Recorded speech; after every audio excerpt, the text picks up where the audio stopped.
that consistency, what was the impact on clients? How would a client describe that consistent experience now? Is it in terms of quality? Is it in terms of time? How do they feel that consistency? Well, that's actually a very good question, Kit. See, consistency can be measured in many different ways. You can have a consistently bad service. You can have a consistently good service. And sometimes, not to say all the time, a consistent good service is a lot better than a very inconsistent excellent service. Let me explain. I'm not going to mention names. Okay. But we have all gone to either a restaurant or a coffee shop or any place that delivers a certain service for us that might not sell the best quality of the product that we're there to get. Yeah. But why do we go there?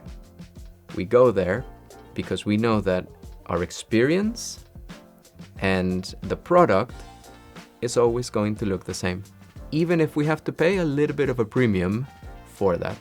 So sometimes it's not about, especially in globalized environments, sometimes it's not about who provides the absolute best, excellent service that is inconsistent, because sometimes they do and sometimes they don't, but who's reliable and who makes me feel safe and who gives me a consistent service, even if I have to pay a little bit more for it.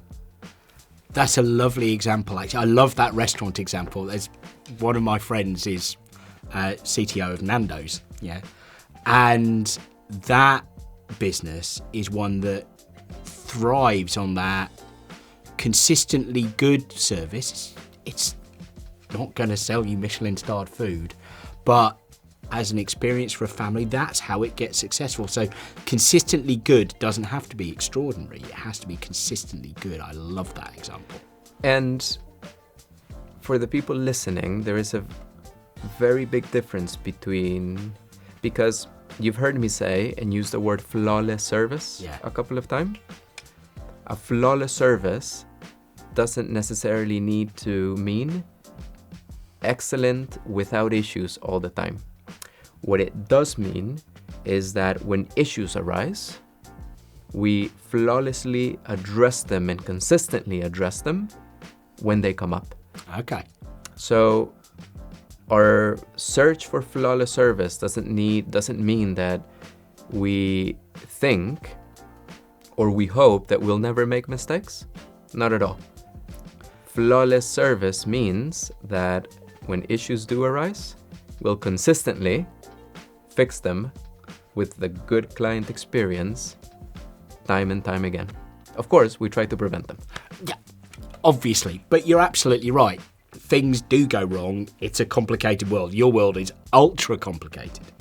So actually that behavioural bit of just making sure that you consistently address those flaws if they happen, that's a solid part of it. And obviously you've delivered this change across this huge organisation now. What's the experience for your colleagues been? You know, actually the workforce that are now using Enate. Ups, downs? It's ups and it's downs. So I'll use this as an opportunity to speak about timeliness. Yeah. So a few minutes ago I mentioned that there could be different ways to measure consistency. Yeah. So there's an element of perception. I might think that I'm giving a very good service to the client. Yeah. But that might not be the case. And with Enate, with everyone using Enate, we can then put a number to what good means. So one of the things that we are making key to a flawless service delivery is the fact that you receive services on time.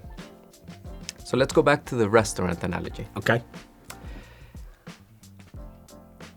you can go to a restaurant and you can order, let's say, a hamburger, and there is a certain expectation of time that you expect from the moment you order to the moment you get served the hamburger.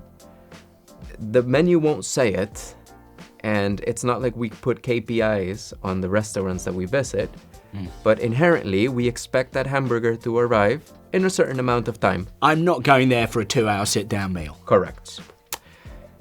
What happens if they serve you the best, tastiest hamburger that you've ever tried, but they took 2 hours? You're still not going to be happy. Yeah. But what happens if they serve it to you in a minute, but it's missing the pickles, the lettuce, and the burger's not very well cooked? Speed can be either a positive, a negative, or just about.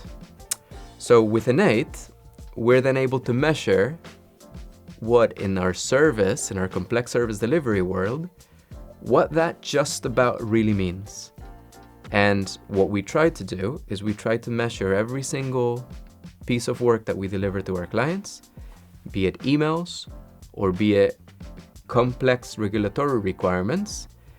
We then measure the amount of time that it took us, not only the quality, but the amount of time that it took us, and how does it relate to that just about metric that we were discussing in the example of the restaurant.